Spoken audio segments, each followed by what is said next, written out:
Loser Kari Lake has had yet another embarrassing courtroom setback. A Maricopa County judge on Thursday rejected 3 of Kari Lake's witnesses and their testimony at her newest lawsuit. In fact, this newest lawsuit trial kicked off with a Thursday hearing for which her attorney, Brian Blem, sought to have the state release ballot envelopes signed by 1.3 million early voters. So there's apparently a reason that he wants these released.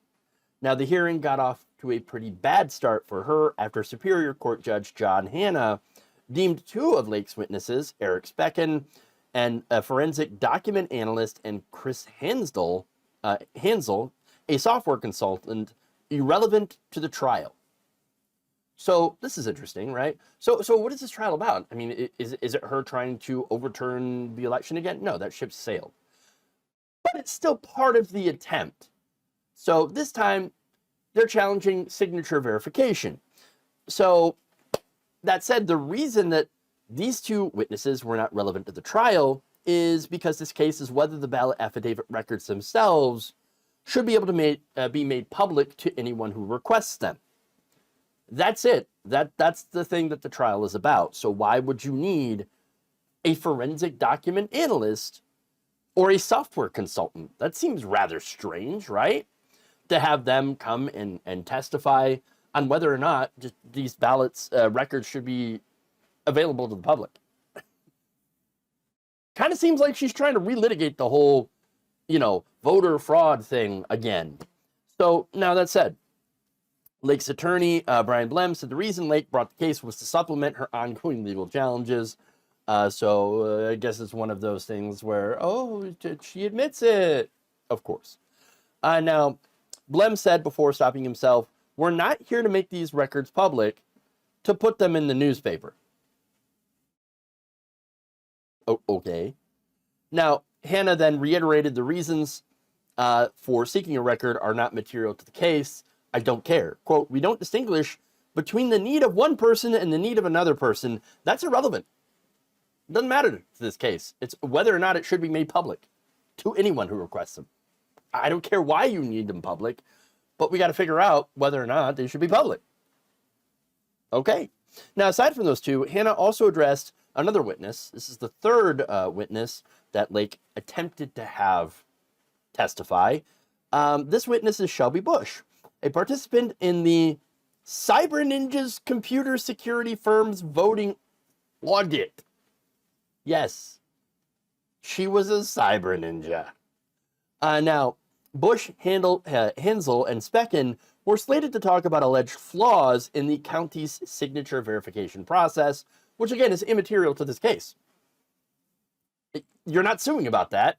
This lawsuit is not about that. It's about releasing records. That's it. Now, that went beyond the scope of the case, which was only, again, really only brought by Kari Lake in order, and her legal team, in order to help her other stuff. So again, they're trying to take it piecemeal instead of bring it, bring the whole thing there now. But it's the same aim. They're trying to overturn the election results because, of course. Now, Judge Hanna wasn't buying it. In fact, he pointed out specifically Busch, quote, "On this one, I'm inclined to go a step further because she's a medical office manager.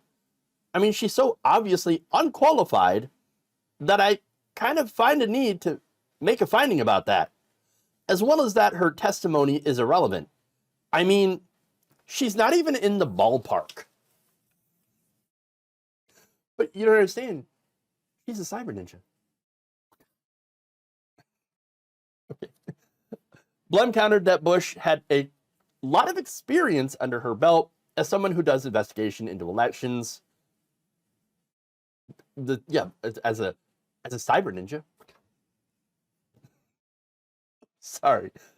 That whole audit investigation, whatever, was a disaster. It was amateur hour. Who, by the way, at the end of the day, after millions of dollars and massive delays, came to the same conclusion that the state had already come up with, that Kari Lake is a loser, that she had lost the election. The vote counts were accurate. So that's not exactly a good example of having experience, especially if you're trying to argue that the process was improper and that we should actually discount all of those ballots, which means Kari Lake won. So Hannah, of course, not impressed by this, granted the motion to exclude Busch from the batch. So that's 3 witnesses booted because, again, irrelevant to the case. They'd be a sideshow, a distraction. Maybe that was kind of the whole point of bringing them there. Now, what's interesting here is what the case is actually about. It's an attempt, I believe, to try to allow the right-wing groups to get voter information so they can go and harass people who might not vote their way. Now, how would they know how people voted? Well, they would target people who do mail-in ballots. I mean, that's why they're looking at this right now. Look, mail-in ballots, by the way, used to not be controversial. They used to be used by members of both parties, no problem. And it wasn't an issue until Trump made it an issue. And then the rest of the party's like, oh, yeah, we hate those mail-in ballots. Yeah, we hate them. And of course, during COVID as well. So look, they look at mail-in ballots, absentee ballots, early voting. Basically, the whole thought here is that anybody who doesn't stroll up to the voting booth on election day is automatically doing voter fraud. That's what they believe. Now, that's ridiculous. It's not even close to being true. And I don't think every right-winger thinks that way, but I think that there's a lot of them who do. And Kari Lake, probably one of them. There's all this stuff about, oh, it's the mules. We got mules and we got fraudsters and we got all these ballots that are being stuffed in these boxes by George Soros. No, not really happening. Not a shred of evidence, but doesn't matter. I mean, we just go back to Mike Pillow. Just forget about the evidence. Of course. So, but anyway, look, making these groups be able to request this information. I mean, that this information involves your name, address, and phone number. So that kind of opens you up for, I think, possible harassment. Again, you get these big money groups that come in, big money right-wing groups, True the Vote, whatever, coming in and just requesting, and taking these records,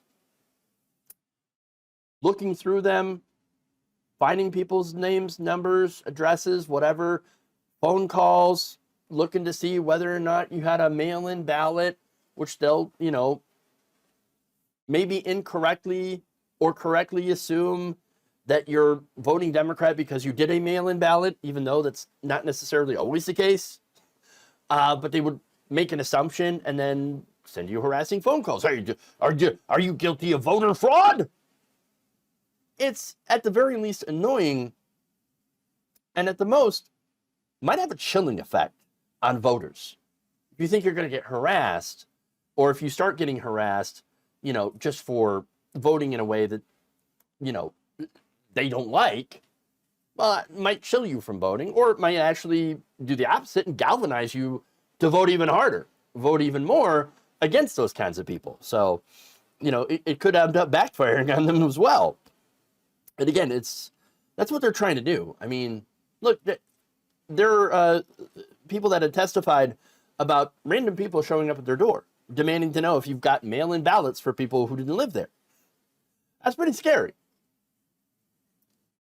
And while, yes, currently in Arizona, you can pay a fee to access some of the voter roll information, right?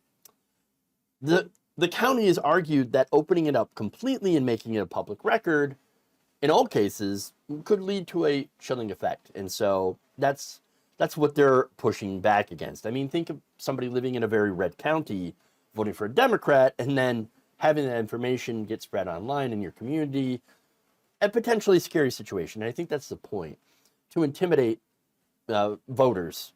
It's not about securing elections, in my opinion. It's not about election integrity. Never has been about any of those things. No, it's been about of course, validating your conspiracy theories or attempting to, as well as intimidating people that you don't agree with into either not voting or voting for someone on your side. Either way, it's not a good idea. And so that's what this lawsuit is about. Already not off to a great start, which is a good thing, but ultimately we'll have to see what direction this goes. The trial is going to be going all the way through the weekend until Monday. And so, like I said, see what happens.